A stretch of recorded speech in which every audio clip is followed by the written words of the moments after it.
exercise 1.1ல third sum பார்க்கலாம்.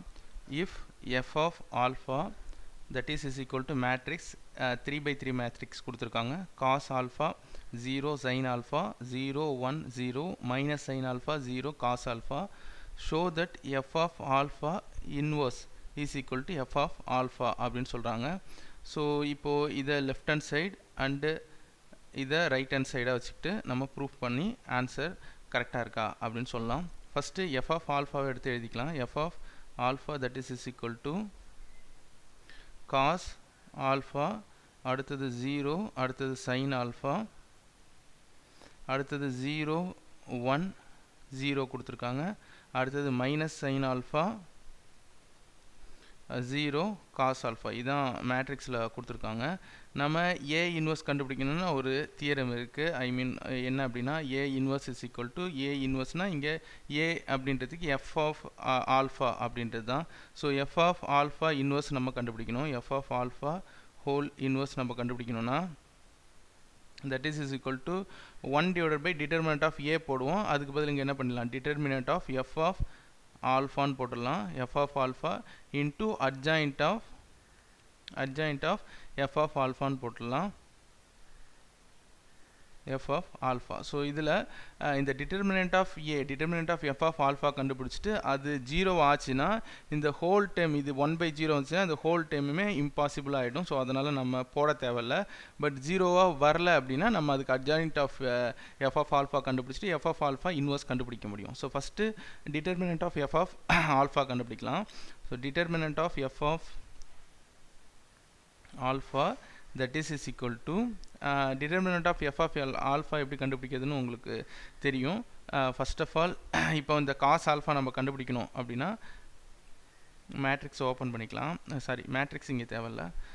இப்போ இந்த காஸ் ஆல்ஃபா நம்ம கண்டுபிடிக்கணும் அப்படின்னா இந்த காஸ் ஆல்ஃபா அண்ட் இதை விட்டுட்டு இது ரெண்டுத்தையும் மல்டிப்ளை பண்ணணும். கிராஸ் மல்டிப்ளை பண்ணிவிட்டு அதுக்கு நடுவில் வந்து மைனஸ் சிம்பிள் பண்ணணும். அப்போ 1 into cos alpha minus 0, right. So அதை இங்கே போட்டுக்கலாம். அதுக்கு முன்னாடி இங்கே இருக்கிற காஸ் ஆல்ஃபாவை எழுதிக்கணும். ஸோ ப்ளஸ் காஸ் ஆல்ஃபான்னு போட்டுட்டு இப்போ இந்த வேல்யூ என்ன இருக்கோ அதை ப்ராக்கெட்டில் என்ன எழுதுவோம், 1 into cos alpha minus 0, formula minus, அதனால் மைனஸ் 0. அடுத்தது என்ன சிம்பிள் போடணும், மைனஸ் சிம்பிள் போடணும். அடுத்தது இங்கே என்ன இருக்குது, அடுத்த டைம் இந்த டைம் கண்டுபிடிக்கணும். 0 இருக்குது. ஸோ இது இந்த காலம் இந்த ரோ நம்ம விட்டோம்னா இதை ரெண்டுத்தையும் மல்டிப்ளை பண்ணணும். 0 இன்ட்டு காஸ் ஆல்ஃபா 0, ஓகேவா. Minus sign into 0. ஸோ இப்போ இதுவும் பார்த்தீங்கன்னா 0ல் தான் இருக்குது. ஸோ ஹோல் டேர்ம் 0 ஆகிடும். அதனால் இந்த இடத்துல நமக்கு என்ன வந்துடும், ஹோலாக 0 வந்துடும். அப்படி நான் 0 போட்டுறேன். அடுத்தது மைனஸ் போட்டதுக்கப்புறம் ப்ளஸ் போடணும். ப்ளஸ் போட்டு இந்த இடத்துல என்ன டைம் இருக்குது, சைன் ஆல்ஃபா இருக்கு இல்லையா, அந்த சைன் ஆல்ஃபா அங்கே எழுதிக்கிறோம்.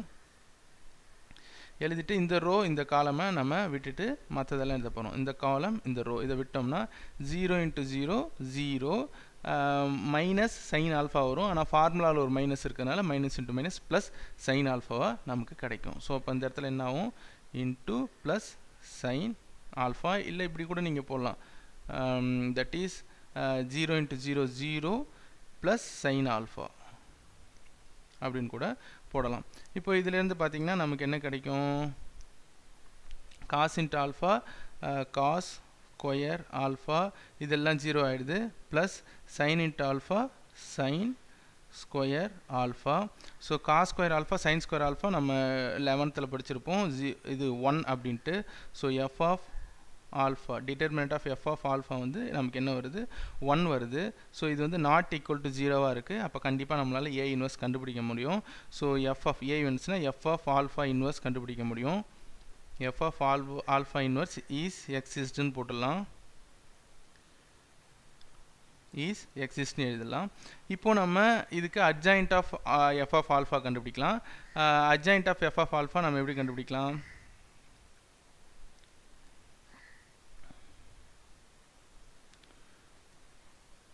adjoint of f of alpha கண்டுபிடிக்கலாம். So that is equal to இப்போ நம்ம என்ன பண்ணலாம், இந்த இடத்துல ப்ராக்கெட் போட்டுப்போம். ஸோ நான் சொன்ன மாதிரி இந்த சிம்பிள்ஸ் எல்லாம் நீங்கள் முன்னாடியே நோட் பண்ணிக்கங்க. இங்கே ப்ளஸ்னால் அடுத்தது மைனஸ், அடுத்தது ப்ளஸ், ரைட்டா. அடுத்தது மைனஸ் ப்ளஸ் மைனஸ், ஓகேவா? அடுத்தது ப்ளஸ் மைனஸ் மைனஸ், இது நீங்கள் முன்னாடியே போட்டு வச்சுக்கோங்க. இப்படி போட்டு வச்சுட்டா நமக்கு ஈஸியாக இருக்கும். இப்போ என்ன பண்ணலாம், இந்த இடத்துல இருக்கிறது காஸ் ஆல்ஃபா, ஃபஸ்ட்டு இந்த இருக்கிற வேல்யூ வேணும் இல்லையா? அப்போ என்ன பண்ணலாம், இந்த காஸ் ஆல்ஃபா இந்த காலம் இந்த ரோ விட்டிங்கன்னா மிச்சம் என்ன இருக்குது, காஸ் ஆல்ஃபா மைனஸ் 0. ஸோ அப்போ என்ன பண்ணிடலாம், காஸ் ஆல்ஃபா மைனஸ் 0ன்னு எழுதலாம்.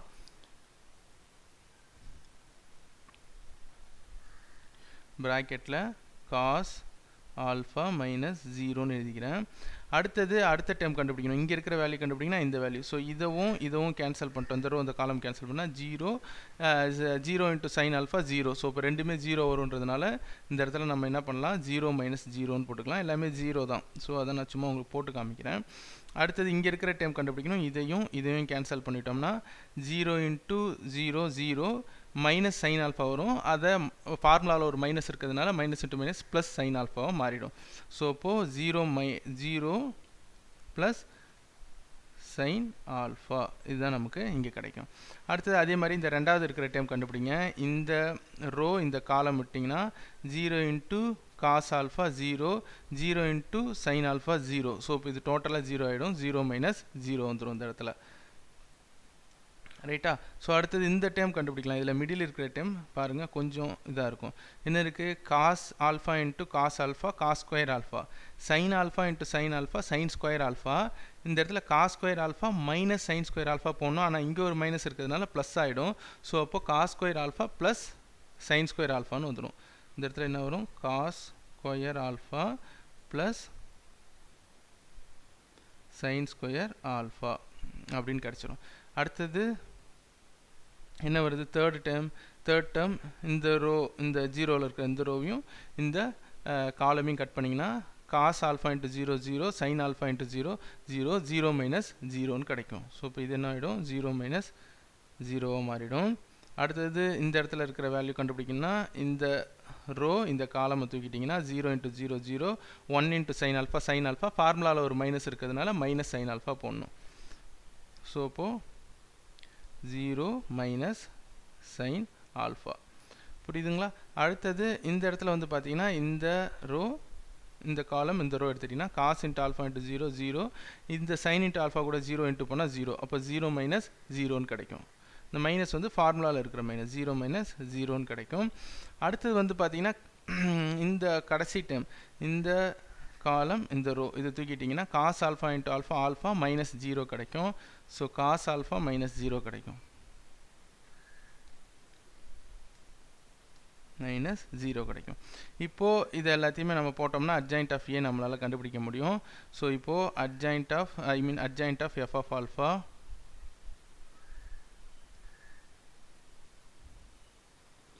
that is equal to bracket open பண்ணிக்கலாம். இந்த இடத்துல என்ன வரும், ப்ளஸ் இன்ட்டு காஸ் ஆல்ஃபா தான் வரும், காஸ் ஆல்ஃபா வரும். அடுத்தது 0 இதெல்லாம் போட்டோன்னா 0 தான் வரும். அடுத்தது ப்ளஸ் இன்ட்டு சைன் ஆல்ஃபா தான் இங்கே கிடைக்கும், சைன் ஆல்ஃபா தான் இங்கே கிடைக்கும்.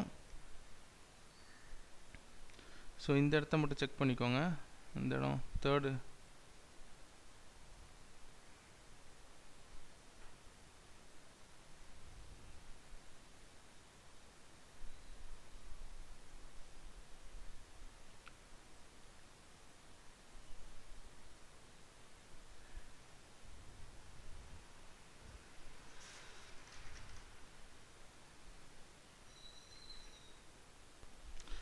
அடுத்தது இங்கே வந்து பார்த்தீங்கன்னா 0 கிடைக்கும். அடுத்து இந்த இடத்துல பாருங்கள் cos square alpha plus sine square alpha உங்களுக்கே தெரியும் 1ன்ட்டு. ஸோ அந்த இடத்துல இந்த இடத்துல 1 போட்டுக்கலாம். இந்த இடத்துல அகைன் 0 கிடைக்கும். இந்த இடத்துல மைனஸ் சைன் ஆல்ஃபா கிடைக்கும் அண்ட் இந்த இடத்துல அகைன் 0 கிடைக்கும். இந்த இடத்துல இந்த மைனஸ் இருக்கிறதுனால இதை உள்ளார எடுத்துகிட்டு போனீங்கன்னா மைனஸ் காஸ் ஆல்ஃபா நமக்கு கிடைக்கும், மைனஸ் காஸ் ஆல்ஃபா. ஓகேவா? இப்போ நம்ம இந்த ரைட் ஹேண்ட் சைடில் இருக்கு இல்லையா, அந்த left hand side f alpha inverse கண்டுபிடிக்கிறதுக்கு முன்னாடி இந்த அட்ஜாயிண்ட் ஆஃப் எஃப் ஆஃப் ஆல்ஃபாவில் ப்ராப்பராக adjoint of f of alpha கண்டுபிடிக்கணும்னா இந்த இடத்துல நம்ம என்ன கண்டுபிடிக்கணும், டிரான்ஸ்வர்ஸ் போடணும். அப்போ தான் நமக்கு அங்கே போக முடியும், adjoint of f of alpha கண்டுபிடிக்க முடியும். ஸோ அப்போது அட்ஜாயிண்ட் ஆஃப் எஃப் ஆஃப் ஆல்ஃபாவுக்கு டிரான்ஸ்வர்ஸ் கண்டுபிடிச்சோம்னா என்ன ஆகுன்றதை பாருங்கள். டிரான்ஸ்வர்ஸ் கண்டுபிடிச்சோம்னா இங்கே இருக்கிற காலமை இங்கே இருக்கிற ரோவா, இங்கே இருக்கிற காலமை இங்கே இருக்கிற ரோவா, இங்கே இருக்கிற காலமை இங்கே இருக்கிற ரோவா இப்படி ஆப்போசிட்டாக மாற்றணும். ரைட்டா? ஸோ இப்போ மாற்றலாமா பாருங்கள். இது வந்து என்ன பண்ணலாம், காஸ் ஆல்ஃபா 0 மைனஸ் சைன் ஆல்ஃபான்னு எழுதலாம். இது வந்து பாருங்கள் 0 1 0ன்னு எழுதலாம். இது வந்து பாருங்கள் சைன் ஆல்ஃபா 0 மைனஸ் காஸ் ஆல்ஃபான்னு எழுதலாம், காஸ் ஆல்ஃபான்னு எழுதலாம். ஸோ இதுதான் வந்து adjoint of f of alpha. இப்போ adjoint of f of alpha கண்டுபிடிச்சதுக்கப்புறம் ஏ இன்வெர்ஸ் கண்டுபிடிக்கலாம். இதுதான் வந்து நமக்கு left hand side. So left hand side வந்து என்ன கண்டிருக்காங்க, ஏ இன்வெர்ஸ்னால் f of alpha whole inverse கேட்டிருக்காங்க. அதுக்கு நமக்கு என்ன formula, 1 / determinant of A into adjoint of A, adjoint of A. So that is equal to 1 divided by determinant of A. நம்ம ஏற்கனவே இங்க கண்டுபிடிச்சு வச்சிருக்கோம். determinant of A நமக்கு என்ன வந்திருக்கு, இந்த இடத்துல பாருங்க, determinant of A நமக்கு என்ன வந்திருக்கு, 1 வந்திருக்கு. ஸோ இந்த இடத்துல நம்ம திரும்பி என்ன பண்ணலாம், 1 divided by 1 சப்ஸ்டியூட் பண்ணால் ஒன்றுமே இருக்காது. அதனால் 1 divided by 1 போட்டுக்கலாம். அண்டு இந்த வேல்யூ அப்படியே எழுதிக்கலாம், adjoint of f of alpha. இது adjoint of f of alpha.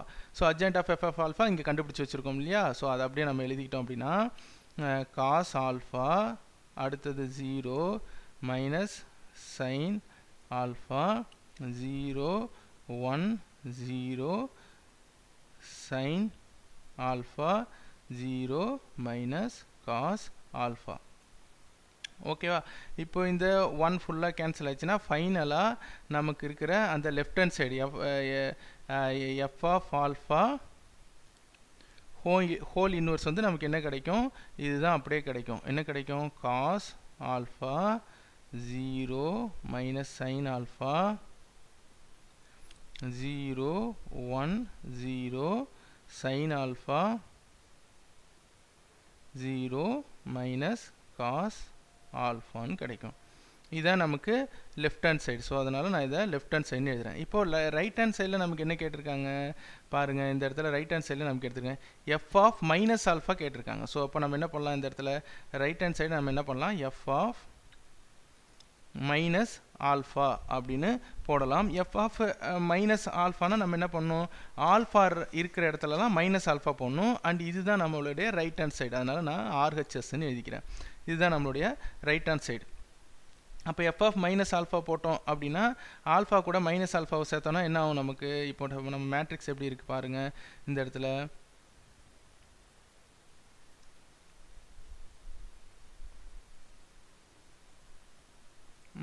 இந்த இடத்துல பாருங்கள் நம்ம மேட்ரிக்ஸ் எப்படி இருக்குது. இப்போது cos alpha 0 sine alpha 0 1 0 minus sine alpha 0 cos ஆல்ஃபான் இருக்குது. அது எல்லாத்துலேயுமே அந்த ஆல்ஃபான்ற இடத்துல மைனஸ் ஆல்ஃபா போடணும்.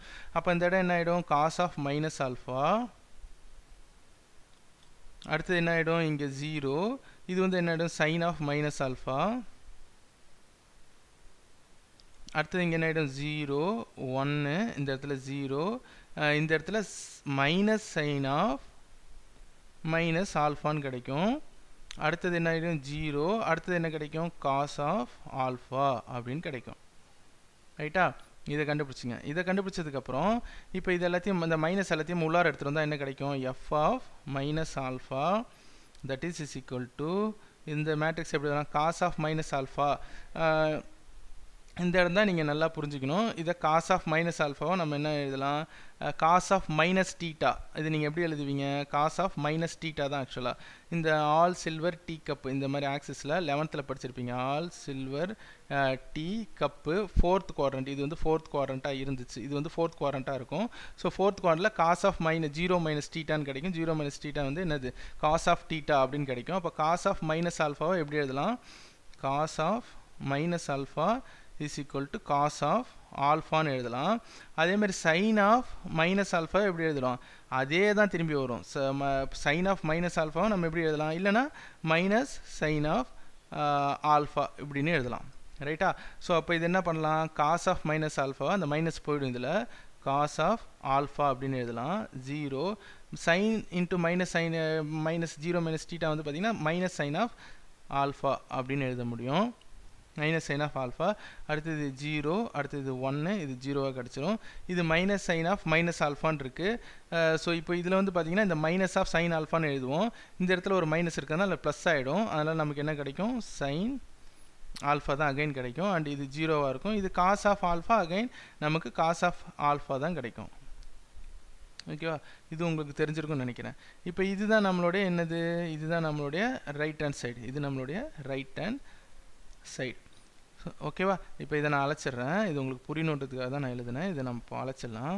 இப்போ நம்மளுடைய லெஃப்ட் ஹேண்ட் சைடு இங்கே இருக்குது. இது நம்மளுடைய இதோட ரைட் ஹேண்ட் சைடு இங்கே இருக்குது. இது நம்மளுடைய ரைட் ஹேண்ட் சைடு அண்ட் இது நம்மளுடைய left hand side.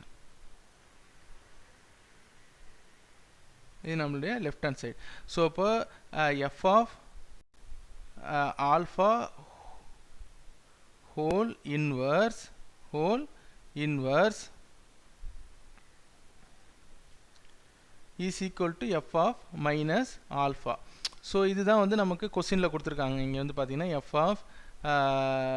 of alpha whole inverse is equal to f of alpha inverse is equal to f of minus alpha. So அது கரெக்டாக இருக்குது. ரெண்டுமே பாருங்கள், cos alpha 0 minus alpha இது எல்லாமே ஒரே மாதிரியாக இருக்குது. அப்போது LHS is equal to RHS, left hand side is equal to RHS, hence proved னு எழுதிடலாம். ஸோ தேங்க்யூ ஃபார் வாட்சிங். இது உங்களுக்கு புரிஞ்சிருக்கும்னு நினைக்கிறேன். தேங்க்யூ ஃபார் வாட்சிங்.